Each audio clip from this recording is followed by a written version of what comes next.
Welcome to TESOL's second annual Asian American, Native Hawaiian, and Pacific Islanders Heritage Month webinar. I would ask that everyone please mute themselves during the presentations, and there will be an opportunity at the end to ask questions. I bring greetings from the entire TESOL Board of Directors, and it's exciting to see such a variety of participants here today. For some of you, it's early, and for some of you, not so early. I'm TESOL's president-elect, Shelley Taylor, and I'm also a professor of TESOL and applied linguistics in the Faculty of Education at Western University in Canada. And it's a pleasure to be your moderator here virtually today. Each panelist will present for 20 minutes. And at the conclusion of the two presentations, you will have the opportunity to ask them questions. You can post your questions in the chat and we'll come back to them, or you can send them directly to me during the presentations, or you can raise your hand at the appropriate time, for example, at the end of the talks, if you'd rather not post in chat. And right now, if you wouldn't mind muting yourself, I'd like to introduce the first speaker, Deng. So thank you. Sorry. So Dr. Deng is an EFL and TESOL lecturer at both undergraduate and postgraduate levels in Vietnam. And he currently works as a dean of Faculty of Foreign Languages at Ho Chi Minh City University of Technology and Education. And he previously worked for Vietnam National University, HCMC, Simeo, Retract, should I be spelling those? Anyway, Retract, and Petro Vietnam University. He has also been teaching postgraduate programs and supervising research students at HCMC University of Social Sciences and Humanities, HCMC Open University, HCMC University of Education, and Tra Vinh University. He completed his MA in TESOL at University of Queensland and his PhD at La Trobe University. And his research primarily focuses on learner autonomy, teaching methodology, curriculum development, and technology in education. I'm very interested in hearing more about Tin's research about learner autonomy in particular, and the current study he's conducting looking at practices offered by the teachers and analyzing the mismatch of learning behavior expectations between the teachers and their Vietnamese undergraduate EFL students. So Tin, the floor is all yours now. Thank you very much, Sally and Juliet, for organizing the webinar. Thank you very much, everyone, for coming to my talk, my sharing. I would like to start my screen share now.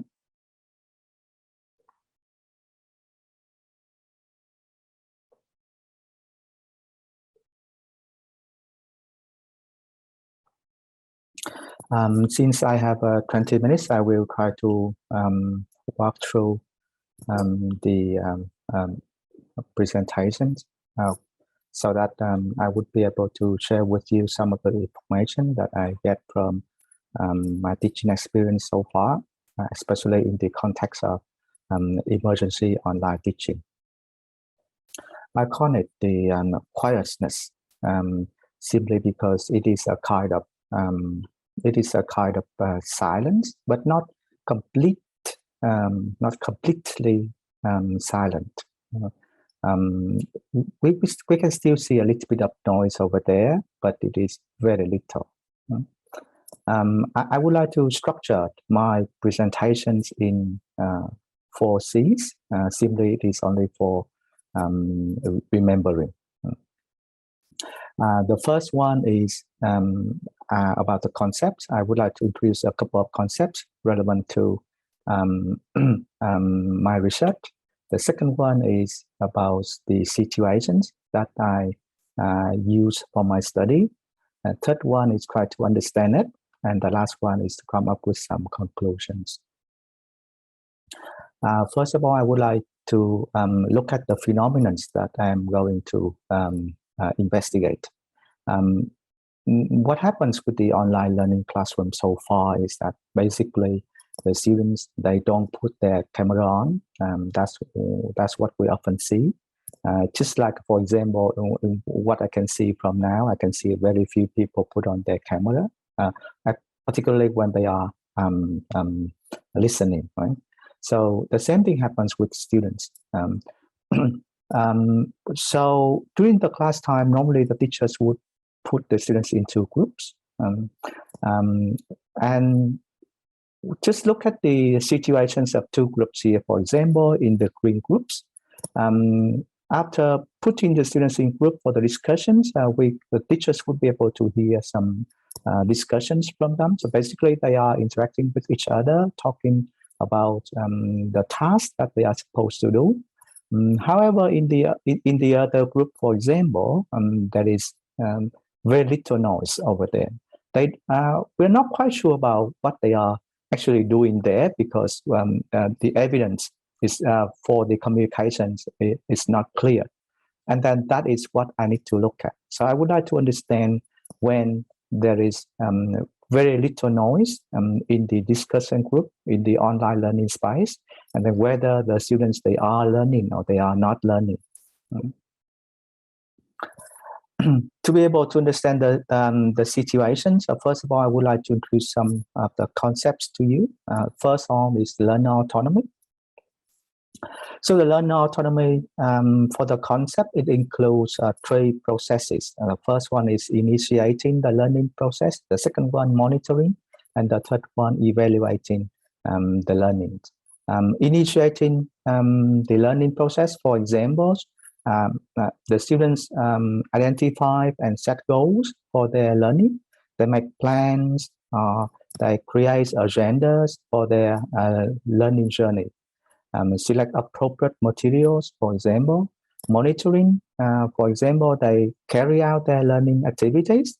They regulate their learning processes, and then they may collaborate with the others during their learning process to do the learning activities. Evaluating, some examples of that are reflecting critically on what they have already learned.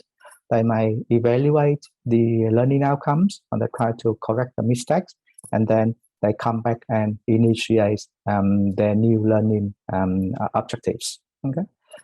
So if we look at this process of learnings, we should be able to see that the learning process, they are actually takes place in a cyclic order. So initiating, monitoring, evaluating, and then after the evaluations, they would be able to think about what they need to do next.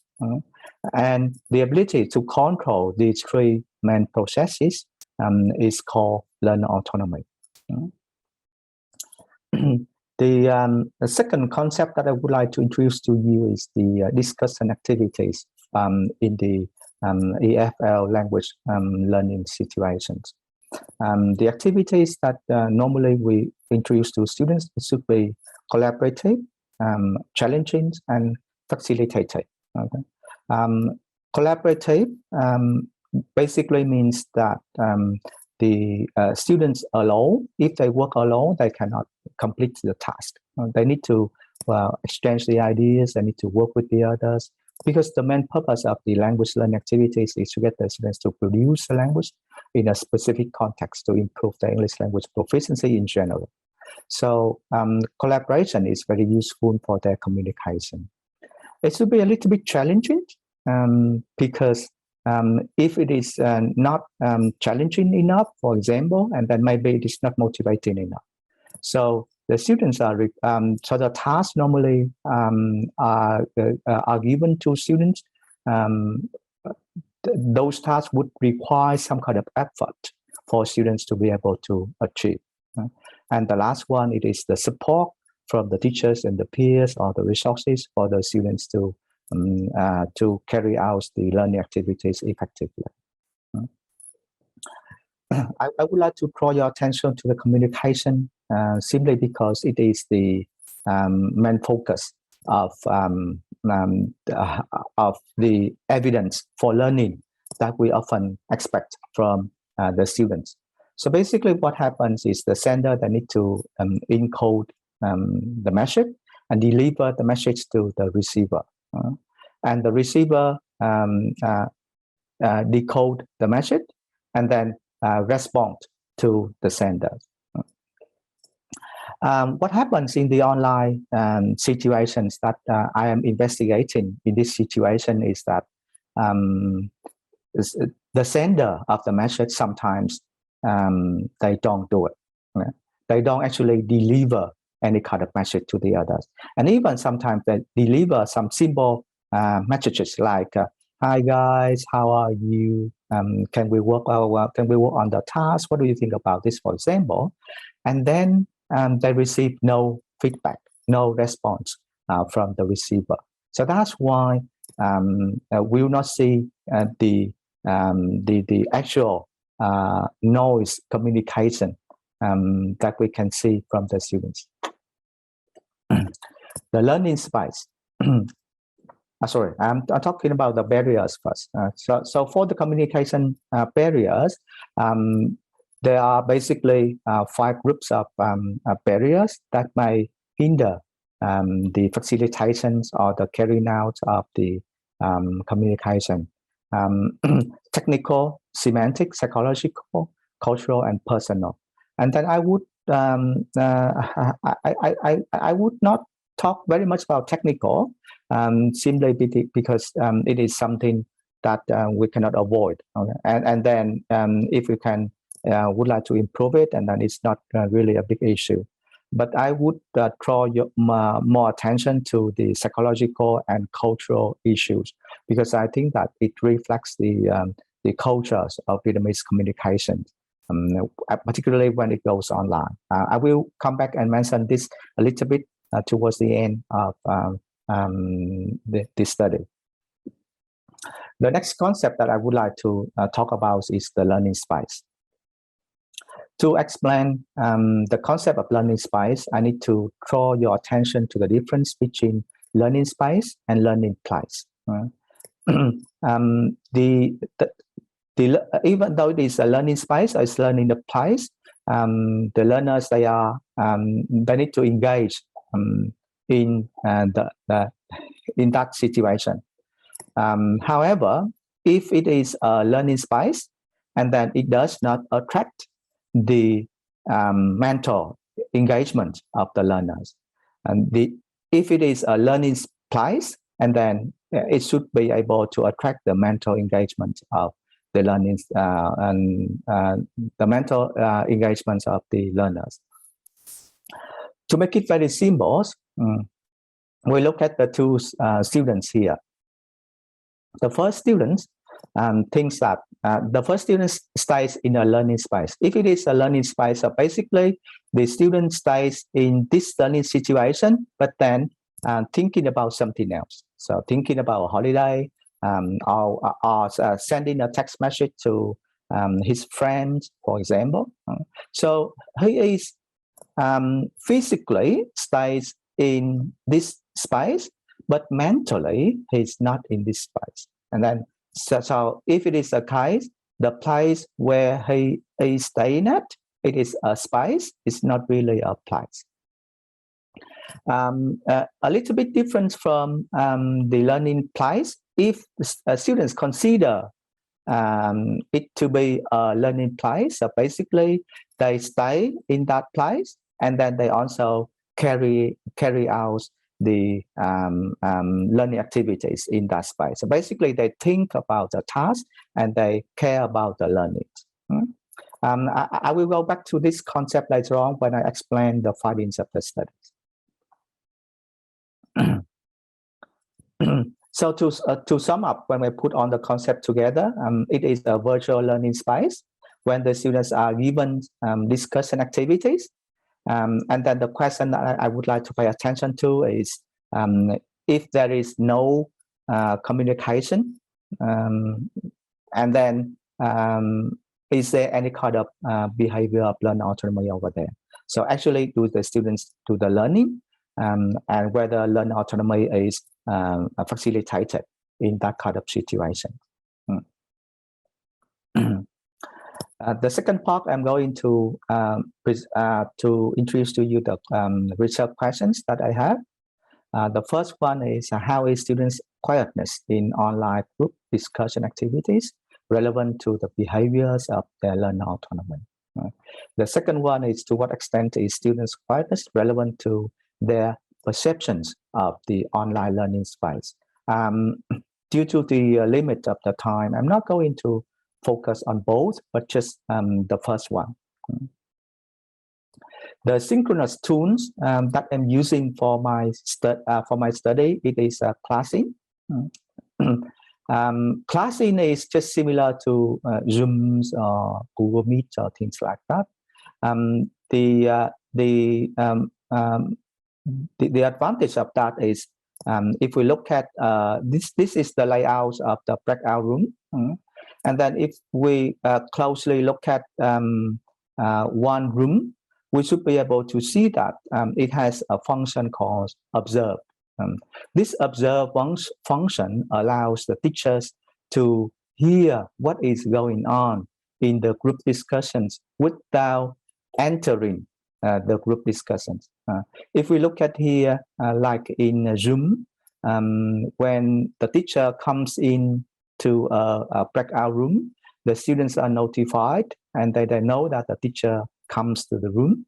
But for this classing, it has another function called observe. Of course, there is another function over here.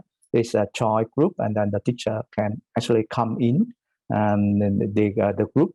But here it has the observe. So this function is very useful for me to understand what is going on in each group discussion, whether they are working on the task or whether they are quiet in the task. That's why I would like to use the tool to understand the climate of the discussion activities that the students taking part in. One example of the activities that I offer to students. What is your favorite pet? What are the 2 pets that your group would like to have at home? What are the reasons? Basically, we can see that this question is not really about knowledge. It is basically more for communication. So I want to check it whether the activities is collaborative, and I would say yes, because it says what are the 2 pets that your group would like to have. So your group would like to have. So of course, if there are 3 members or 4 members in the group, then they need to discuss with one another. The idea from one person might not be able to represent the ideas of the whole group, and that's why they need some kind of collaboration to complete the task. It is a little bit challenging in comparison to the level that they are at. So basically, it say what is your favorite pet, and then it is what discussed in the previous task. So in the previous task, the students need to say their favorite pet and then why. Okay, and then in this task, it is a little more challenging because it asks them to negotiate the meaning with the others and to make a decision on the 2 pets only. The last one is I try to see whether it is facilitative enough. And what I have been doing so far is basically I offer support during the process of the discussion activities. What I often do with the students is basically I observe each group and then I listen to their conversation, and then I would be able to collect some kind of problems that they have got or any kind of difficulties that they have, and then I basically talk to the whole class, explaining what they need to do next, for example. So, for the role of the teachers, I would offer all kinds of facilitations and support that I think necessary for the groups to work on. So I think that the activities like this should be suitable for the learning objectives of the course. The participants in this situation is that they are Vietnamese undergraduate students. 19 to 20 years of age, learning English as a foreign language in a university. I use two methods to generate data. The first one is the reflective discussion with students. The second one is the online open-ended question survey with students and teachers. The reflective discussion with the students is what I do with the students after the class. So, for example, when I finish a class, I have a little bit of chat with them, and then I ask them why some of them are quite quiet during the group discussion activities. What did they do during those activities, for example? Okay, so when they didn't say something, when they didn't say anything, what did they do during that period of time? The online open-ended question survey is similar to the first one, but it is for other students in general, not the students that are working with me. The purpose for that is just to get me to have a better understanding of the situation. This is the finding that I would like to share with you. So from what I have got from the students, I classify them into two kinds of quietness. The first one is, I call it negative learning. The second one is a positive learning. Because normally the teachers would think that students, they do not do anything in the class, or maybe they are lazy, maybe they do something else, so on and so forth. But then actually, there are two kinds of quietness. The first one is negative. That means that the students, they don't work on the task. They are there, but they're not there. That means that they stay in the class physically, behaviorally, but then they are working on something else. Or maybe they don't do anything else. They just stay there waiting for the response. Or maybe they just stay away from the device. Well, there are many reasons for that. And then I don't want to focus very much on that, because it is something that we should be able to know very well about from a very big body of research on that. I would like to focus more on the positive learning for quietness. So even though the students, they are quiet, the data shows that they are quiet because they are looking for some kind of resources. That they would like to, because they would like to answer the questions, and then they go online looking for the answers. And then they actually practice the responses alone.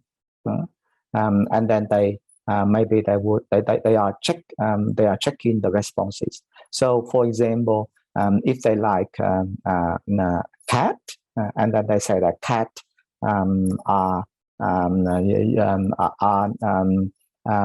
very loyal, for example, and that's what they think. So now what they do is they go online and check to see whether cats are loyal. So we can see that actually it is quiet, but the learning can still take place. And then the students, they actually exercise their ability to initiate the learning, to monitor their learnings, and even to check their learning process. Right? So it is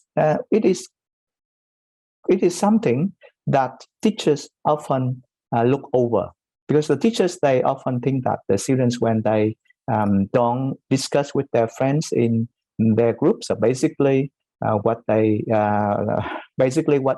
it means is that they don't actually focus on their learning. From this kind of finding, I would like to propose some kinds of a framework for facilitating learner autonomy in the online learning space. So the learner autonomy may include the quietness and the soundness. So it does not mean that the students, when they are quiet, and then that means that there's no exercise of learner autonomy. But to be able to facilitate a better learner autonomy, we need to organize the task, design the communications, and facilitate the engagements of the learners. The task should be collaborative, challenging and facilitated the communication. As we need to consider the factors relevant to technical, semantic, psychological, cultural, and personal. This is from the previous study. And then for the engagement of the learners, we need to ensure that it should be able to facilitate both behavioral and mental engagement. So thank you very much for your attention. I stop the presentations here for the questions and comments. Thank you. Thank you so much, Dr. Deng. And I imagine there's going to be lots of questions at the end. So next we'll hear from Ching Lin. And Dr. Lin is a teacher educator in TESOL and bilingual education. Her career spans more than 20 years of experience as a high school social studies teacher, ESL and bilingual education teacher, college ESL instructor, and TESOL and bilingual education educator. Her passion for working with culturally and linguistically diverse communities comes from her personal experience as an immigrant, a former international student, and an English language learner. Currently, Ching is president of New York TESOL in the United States, and her presentation today will reflect full circle experiences as well as transnational identity developments among 3 Asian American TESOL professionals, herself included, who started in the US as an international student before advancing into the TESOL profession. And now, Ching, the floor is yours. Thank you, Shelley, for your kind introduction. I'm really honored to be here to celebrate the Asian American and the Pacific Island Heritage Month. And I want to thank TESOL for this opportunity to share my experiences as Asian American in the field of TESOL. So building on Dr. Deng's presentation, so my presentation also aimed to challenge the deficit narrative of Asian American as a passive, quiet, silent, and invisible. And of course, that has been reinforced by the literature in TESOL.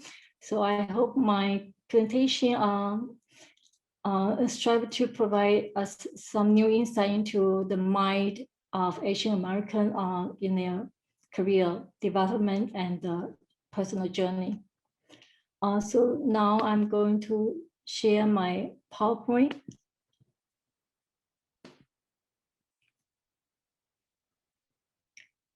So I rename my title as Navigating the Double Blind, and it's a semi-ethnographic study of 3 TESOL professional trajectory. So the double blind is the concept that I would like to focus and use as a theoretical frame to make sense of Asian Americans' experience and analyze their curricular trajectory and how they resist and challenge and navigate the double bind while cultivating a productive TESOL career. And I would also like to identify pathways for reimaging TESOL and supporting the career development of a teacher of color, so that we can move toward a more equitable future for all of us.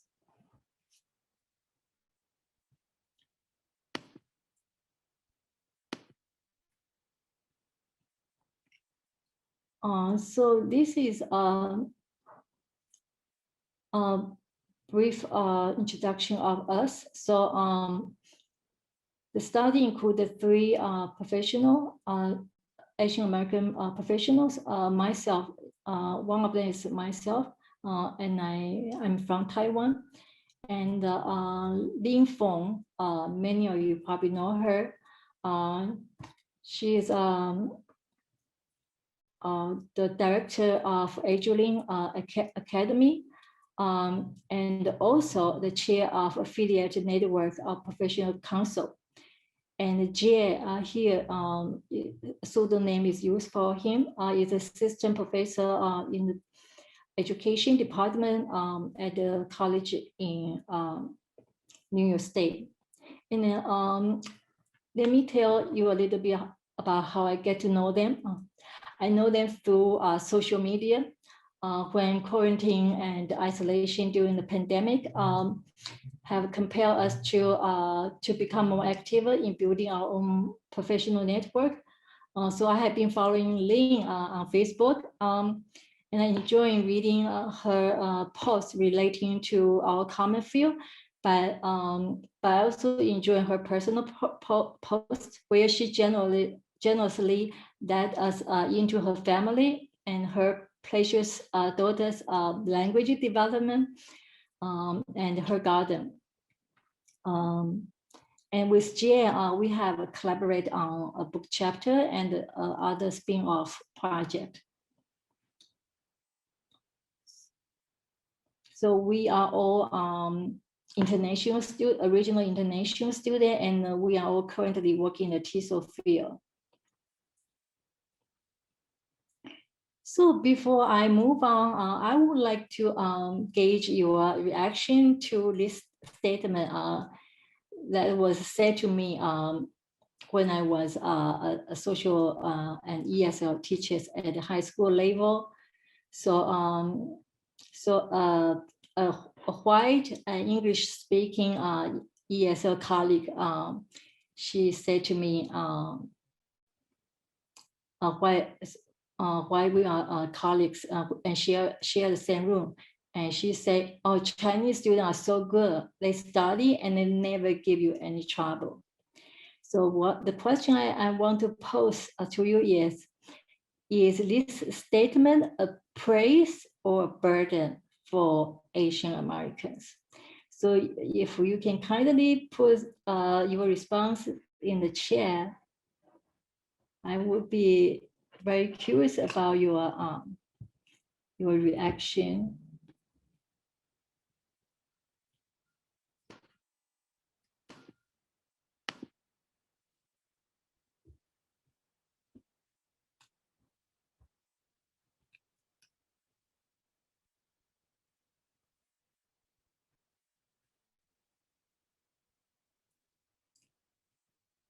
Mm-hmm. Thank you, Shen, and thank you, Luwen, for your responses. Yes, certainly depends on how listener perceive it. And it also reflects a very typical perception about Asian American.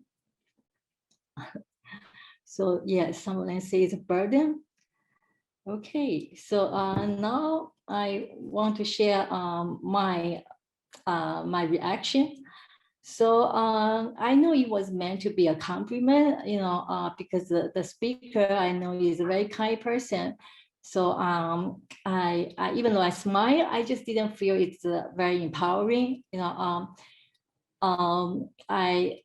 see it as a camouflage as a compliment because instead of affirming the power of Asian community, it actually affirming the status quo. It reinforces the dominant narrative of Asian American. And I also couldn't fail to notice the irony in her statement, and the assumption as well, because of what makes a student a good student. Yeah, and of course that's a big question there. So this is the double bind. Basically, I take him as saying that if you want to be accepted, you have to behave in a certain way, and you are expected to behave. And if you don't, if you don't fit into that stereotype, then you will be disclaimed and the risk of being marginalized.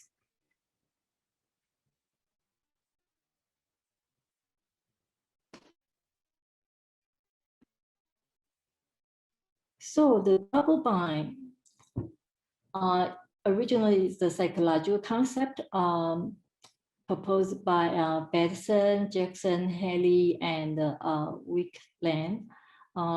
It's a term they coined to study the post-traumatic disorder, to explain the contextual power dynamic that occur in relationship between subject and authoritative figures, especially in situations when injunctions or the advice are placed or conflicting message are given to individual in a manner that that person cannot reconcile.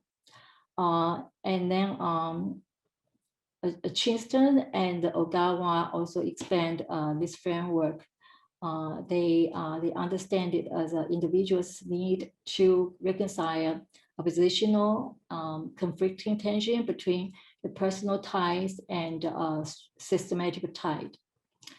So the theory of double bind has been viewed as a valuable beyond its initial use, but in psychological field, and has been used as a tool to illuminate the understanding of the interaction between group and institutions.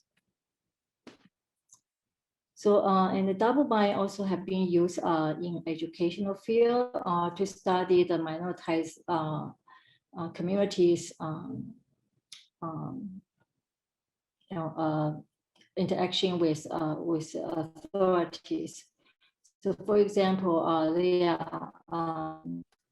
there have been a lot of study about the double bind, the Black women in science education or in STEM education, or the Black men in education in general. However, they are not any. This framework has not. I haven't seen it being used in any study relating to TESOL, and that alone Asian American TESOL. So we aim to. So in this study, I'm the lead investigator, and I collect a story from Lin Feng and from Jie. I want to say that understanding the unique of Asian American and examine their group standpoint will help us understand the social political history of inequality in the United States. So the method I use here is a semi-ethnographic one. I did not interview them. This is a very small scale pilot study. Instead, I go into their publication and some a blog. I summarize. I use discursive analysis to summarize, to identify some emerging theme and analyze underlying and ideological and institutional condition underlying their statement or perspective.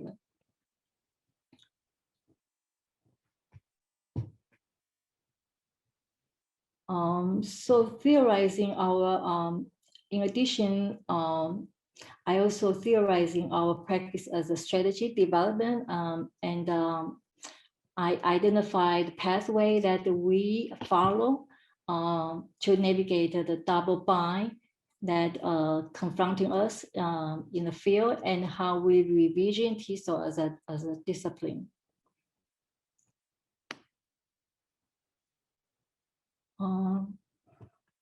So here, I'm just going to give a little bit language history of everyone. Prior to coming to the United States, all of us kind of excel in English, because English is served as a window to the world. And according to second language acquisition theories, the affinity to second language and provide usually often provide internal motivation for students to study. So Lin actually is a #1 ranking throughout her secondary school year, and she has been won the third prize in the national English contest. Quite an achievement. And Jay is also an overachiever in all subjects. I am not really as such a prodigic as they in English. However, I enjoy reading. I read any world literature translated into Chinese as much as I can. And in order to read the book that are only available in English, I commit myself to study English. So in each example, as you see, the English really serve as a sliding glass door that help us to get a glimpse of the world that beyond us, and beckon us to join it.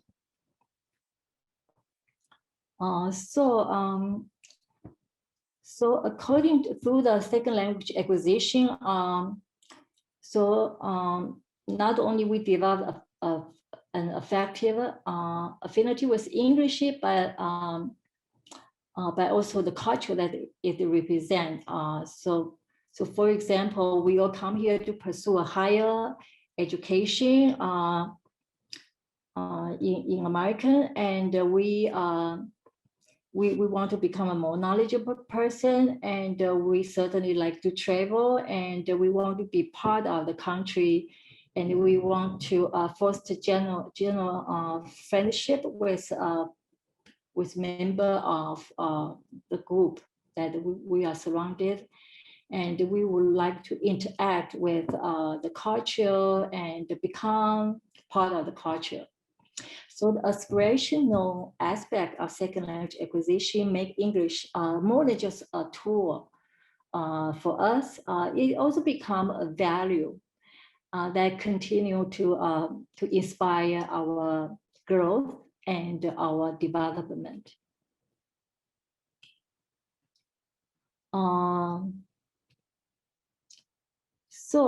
While learning and teaching English is considered material rewarding in the L1 context, shifting the context to the L2 country, in our example here is United States, has suddenly changed its color and tone and made the teaching ESL somehow become a less desirable pursuit for Asian American international students. So as Jay, he wrote that the reward for being an English teacher in China is very rewarding. So he wrote that in Beijing, I told from higher school to college student and older in a test prep company. So anyway, his student I usually come from a very well-off family background, and the student will give me a ride in Audi or even Ferrari, you know.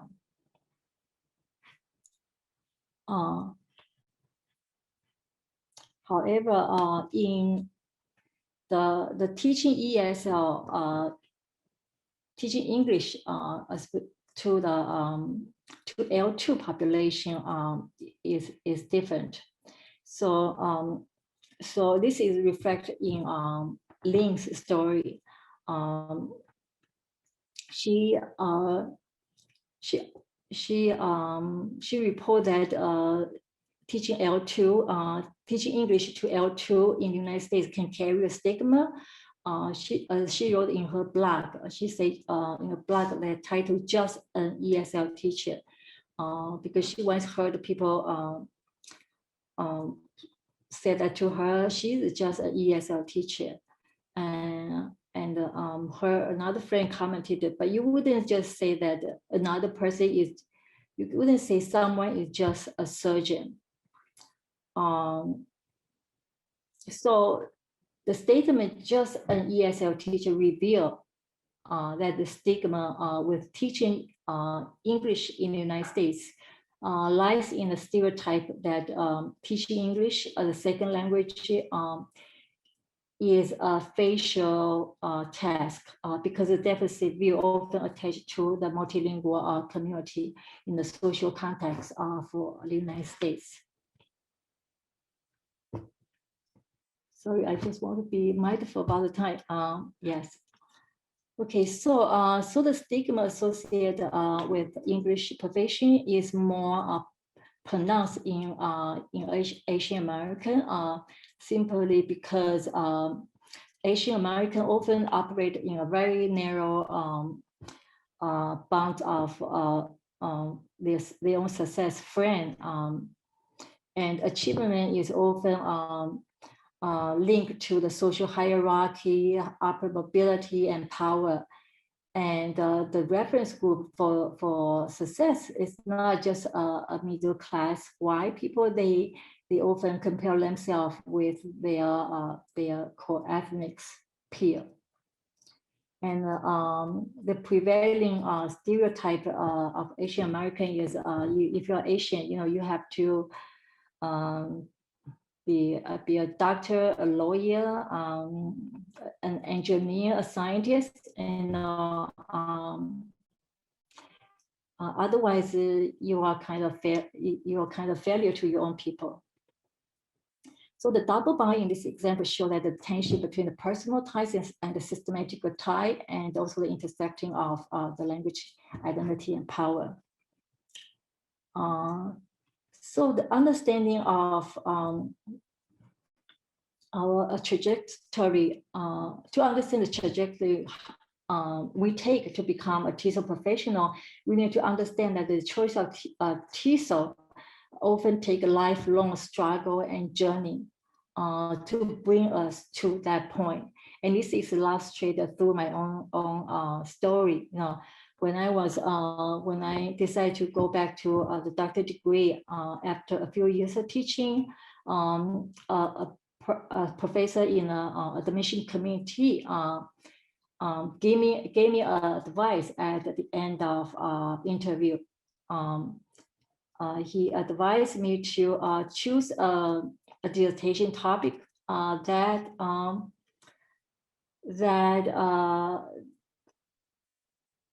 like speak to my experience, a profession that work with my own people.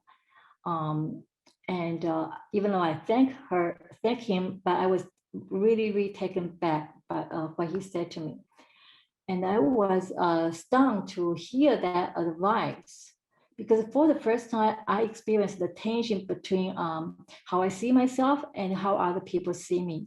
And I felt rejected, because throughout my life and through the second language acquisition process, I have longed to become part of the American culture. And so just to perceive as merely a Taiwanese or Chinese seemed to be a failure on my part.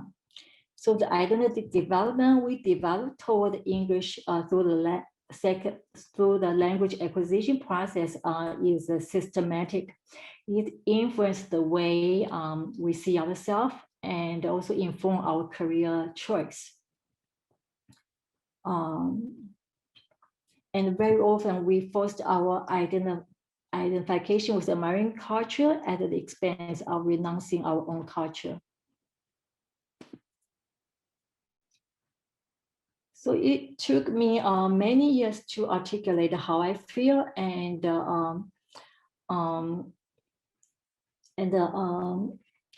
I did not realize that I was actually presented to conflicting choices.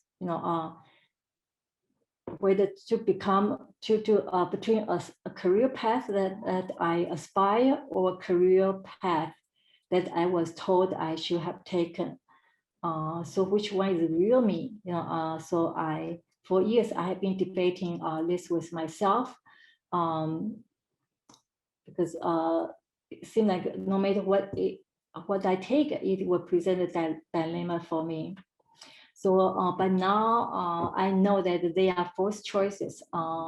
We don't have to be, they don't have to be exclusive. At least that is what three of us have been working toward, to prove that we can challenge the status quo while continuing to work toward more recognition and acceptance.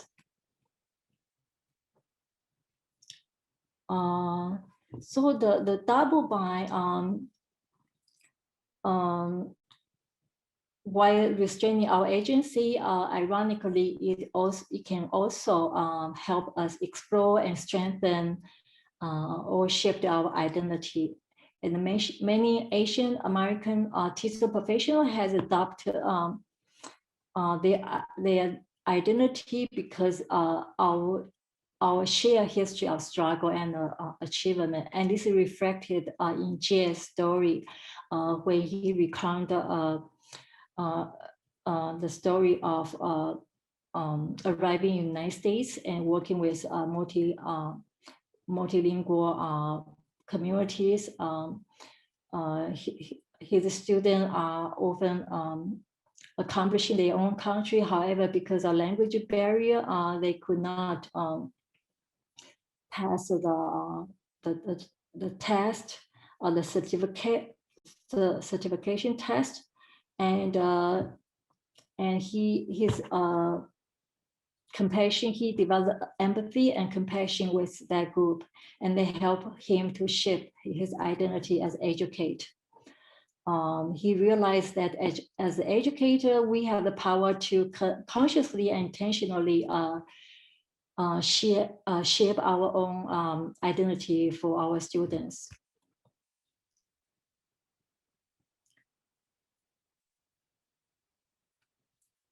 So I just want to fast forward it because I realize I overuse the time.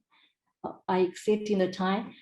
So throughout this study, we want to call for a comparative analysis of different sociological, socio-political contexts in which Asian American and other people of color as well practices, and support their continued struggle against the double bind that contributed to their marginalization and oppression, and the many and also other many overlapping dimensions that that made up of their stories. And then we want to re-envision TESOL's discipline goal. The TESOL discipline needs to be re-envisioned and to free more globalized society. And instead of just looking for the technical aspect of language teaching, our disciplinary goal should be more nuanced, more situated, and more dialogical, and so that we can transform and expand the traditional goal to include the equally important concern about how to value linguistic and cultural diversity and promote social justice as English has become has continued to spread to the different parts of the world. So I want to stop my presentation here and thank you for listening. And here is my contact. So I welcome your feedback. Thank you. Thank you so much, Ching Ching. And now the floor is open for questions for our two panelists. And so if you're able to stay a little bit past 5:30 our time or whatever time it is where you are, and could you please do the reaction buttons if you have a question, and then I'll be able to see your name. Okay. Trying to change my view so I can see everybody. Oh, it's nice to see everybody now. Thi Kim Thu Le, you have a question? Yes. Can you hear me clearly? I'm sorry, it's a little bit noisy in my place. Yeah, it's clear. Thank you. Okay. Thank you, Dr. Deng and Dr. Lin, for your sharing. I have a questions for Dr. Deng. Your study really resonates with my own experience of teaching online for 1 year. And during my teaching, my students always sometimes kept quiet as well. And some of them never speak, never raise their voice during the learning activities. So I want to know, in your research, how long is the student quietness? And because what they do during their quietness is a way to exercise their learner autonomy. So if they reflect how effective their quietness on their learning activity, on their performance, like after the learning activity, if they speak, and how good their performance for that learning activity. Thank you. Thank you very much, Thu. This is, I think that it is a very complex situation. So far, what I have seen is that it depends very much on the culture of the group. When the students don't engage in the group mentally, the group is quiet from the beginning to the end. So maybe there is a little bit of noise during that process, but then basically, if it is quiet from the beginning to the end of the group discussion. If a group is interacting with each other actively, and then it is noisy from the beginning to the end of the activities, no matter what, they have a very good discussion, or whether they have a very good outcome, or they don't have a good outcome for the task. If it is noisy, basically it is noisy from the beginning to the end. If it's quiet, normally it is quiet from the beginning to the end of the activity session. So it is very hard for me to know if the students are happy with their quietness or they are not, because my research is not really about that. I think that I would look into that issue as well. Thank you very much for that. Because so far, what the students have presented is that some of them, they are quiet, but they are listening to the others. And then finally, they take the opportunities to present their ideas. So they collect the ideas from their peers, they collect the ideas from the resources, and then finally they present their ideas. So some of them actually are happy with the way that they do, even though it is very individual, it's not collaborative at all. But then it seems that some of them, they're happy with that. So I guess it comes to the issue of learning style as well. So learning style and culture of the group, those are the two main issues reflecting the quietness of the group. Thank you. Yeah, thank you so much. Sorry. I also have another. Sorry. Okay, go ahead. I also have another questions, like as a student as well. I took some online classes, but it is like a synchronous class. And during the forum discussion, during the group discussion, I don't see some students posting or giving feedback or attend the discussion anymore. But is their quietness the same? Or is that like a way of exercising their learner autonomy? I would say no, because the body of research on synchronous quietness is different from the body of research on asynchronous silence. When we look at the research on asynchronous silence, we would be to see that there are about 3 or 4 categories of silence. The people who don't receive the message for communication, the people, that means that they don't go to the AMS in your situation, the discussion forum. They don't go to the discussion forum to get the message. That is the first time. The second one is that they look at the message, but they don't respond. And the third one is that they look at the message and that they are thinking about the response, but they haven't responded yet. So that are the 3 categories of silence. But that one is for the asynchronous learning space. In my situation, it is the synchronous learning space. And then I would say that the understanding, I mean, the learning behaviors of the learners in the synchronous learning space should be different from the behaviors of the learners in the asynchronous learning space in terms of learning qualities.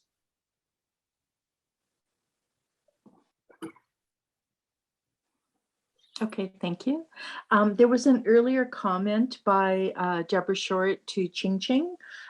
She mentioned, thanks for reminding us to know our learners and colleagues better, Ching Ching, and to understand their context. I don't know, Deborah, if you'd like to follow up on that.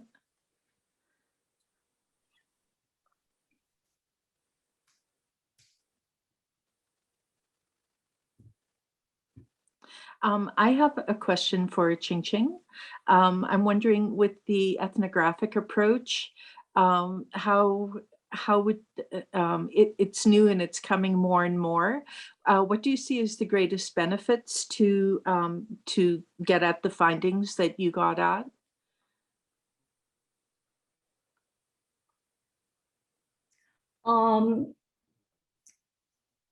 Ethnographic approach allow us to see our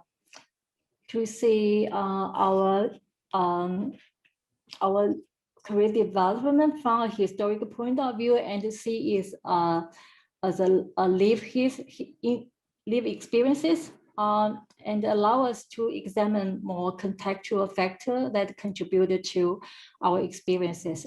And I think ethnographic can be a very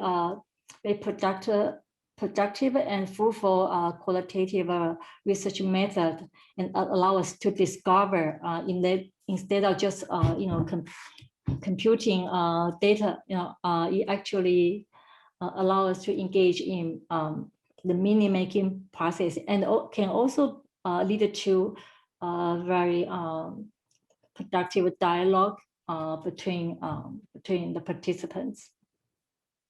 That's my experience with ethnographic so far. Thank you, Shelley. Thank you. Thank both of you. Is there a final question, perhaps? I think, oh, okay, Luen, and then Shane. All right, Luen. hi, can you hear me? Yes. Okay, I have a question for Ching Ching. Thank Yes. you for the presentation. And to follow up on what Shelley said, I'm really grateful for 2 qualitative research presented today. I really do prefer them to quantitative research. But I guess my question for Ching Ching is that in teaching ESL or learning ESL, like you said, it's really contextualized in a currently very racially fraught America. How do you address, I guess, identity crisis and also these racial tensions in the process of teaching language, because it's really contextualized in those situations? I'm not sure that there's identity crisis. I think for me, it's all it's a ongoing process of self-understanding, and you said the self-understanding to engage in activism and advocacy efforts. So there's really no cookie cutter model for identity development, and therefore we did not assume any kind of normative view for identity development. So I would think that as a field, we need to continue to create this kind of space for the Asian American and other minoritized community to share their experiences. And I think ethnography as a research method can create this kind of paradigm for more dialogue and more space for sharing different perspectives and really dive into their experiences and to talk about the justice oriented issues. Thank you. Jane? I address your questions? Yes, you did. Thank you so much. Thank you. I actually have a question for Dr. Deng. I really enjoy your presentation. So I think according to the framework that you propose, I would think you will also accept the translanguaging. So if a student they communicate in their own native language, such as Vietnamese, you would consider they are actively producing. I don't know if you consider them producing language or not. But they're certainly producing something. They are engaged in some kind of meaning making process. So I really like your model. They have different layers. But I'm wondering if we can also differentiate this kind of qualitative output, like a different, focus on, to deal with, focus on the meaning making instead of just behavior, producing something.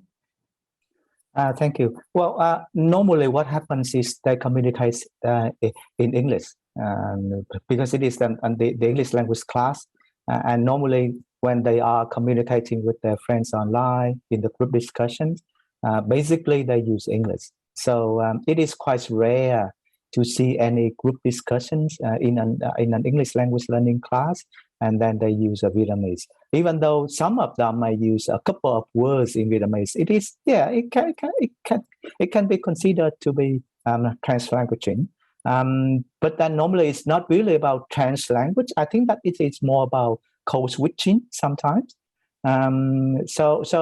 Because it is an English language learning activities, so it requires them to produce the language, the target language.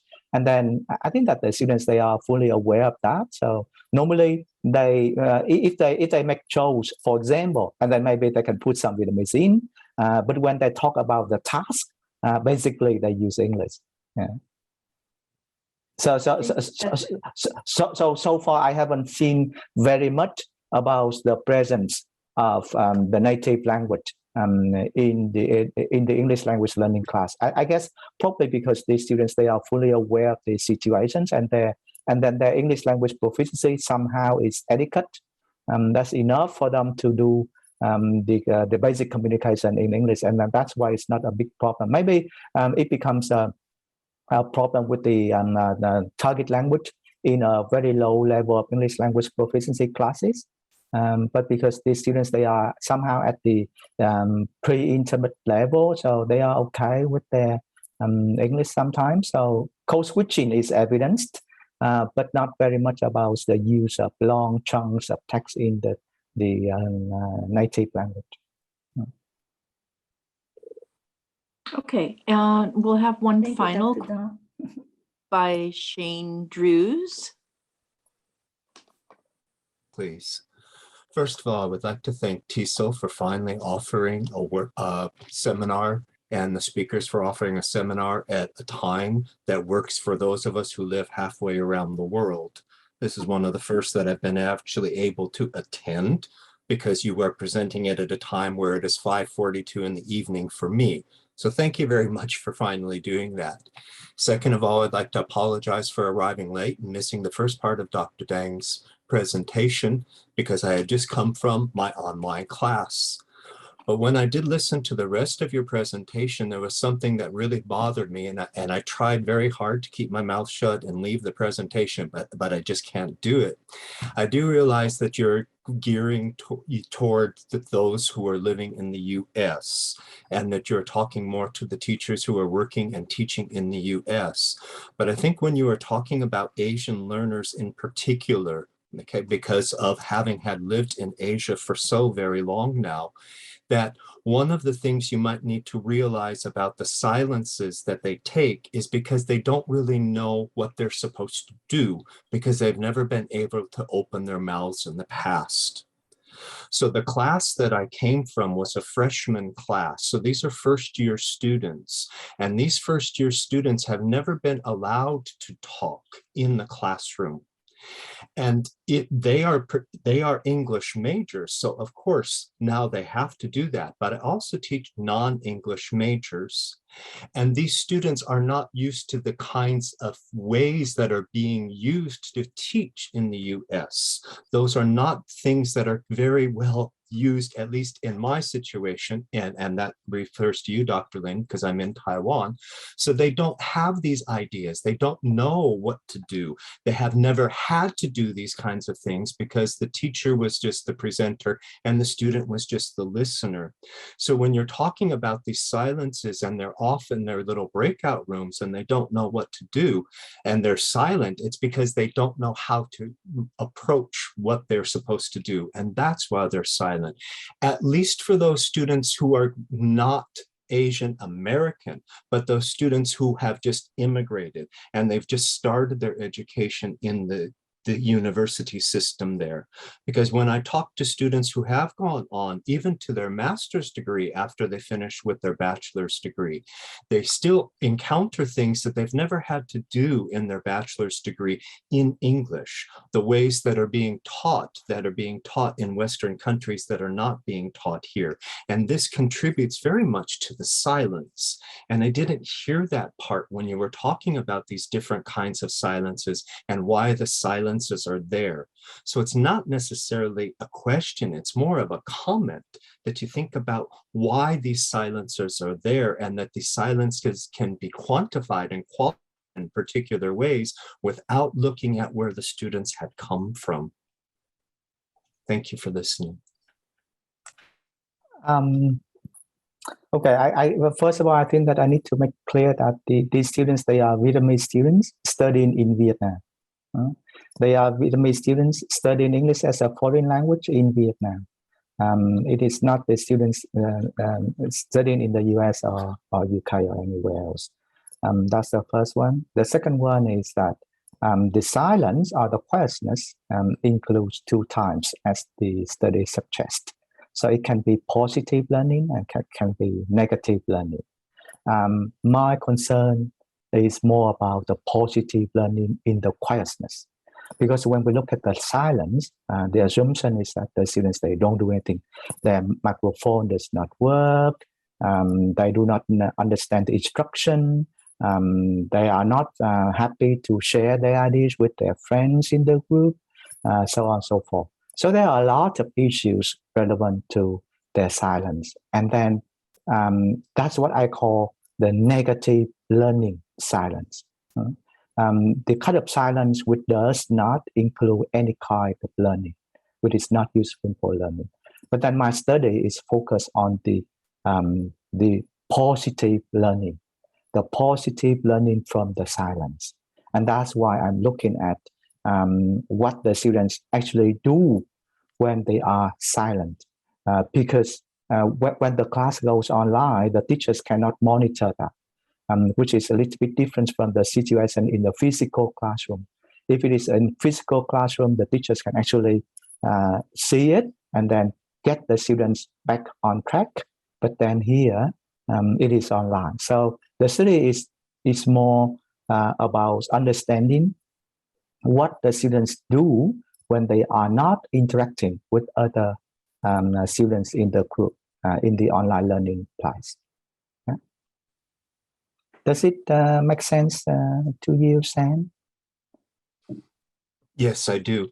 But as I was saying, because as the English teacher, okay, because I have Vietnamese students in my class too, as the English teacher, if they have not been taught how to communicate in a group, how to talk about these issues in a foreign language, you're going to get this negative silence. And to create that positive silence, I think needs to actually be taught how to create that positive silence.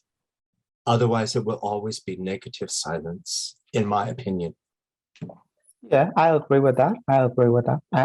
And that's why finally I suggest I put the details together into a framework, and I said that to be able to facilitate, even though it is silence or it is noisy communication, we need to ensure that we would be able to meet the requirements for the task, the requirements relevant to the culture, the personal trait, and also with the engagement emotionally and behaviorally in the group discussion.